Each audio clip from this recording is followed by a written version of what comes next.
মনের রাজ্যে চাওয়ার কোনো শেষ নেই। ইচ্ছে করলেই মানুষ রাজা হওয়ার স্বপ্ন দেখে, প্রধানমন্ত্রী হওয়ার কল্পনা করে। ছোট্ট একটি ঘরে বসেই প্রাসাদের নকশা আঁকে, সাইকেলের হ্যান্ডেল ধরেই মার্সিডিজের স্টিয়ারিং ছোঁয়ার আশা রাখে। সাধারণ একজন মানুষও বিশ্ব সুন্দরীকে নিজের করে পাওয়ার সাহস করে।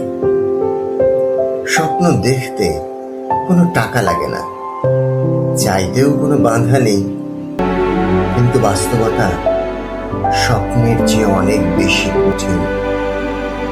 এখানে শুধু চাইলেই কিছু পাওয়া যায় না, যা পেতে চাও তার যোগ্যতা অর্জন করতে হয়, তার জন্য মূল্য দিতে হয়, করতে হয় কঠোর থেকে কঠোরতর সাধনা।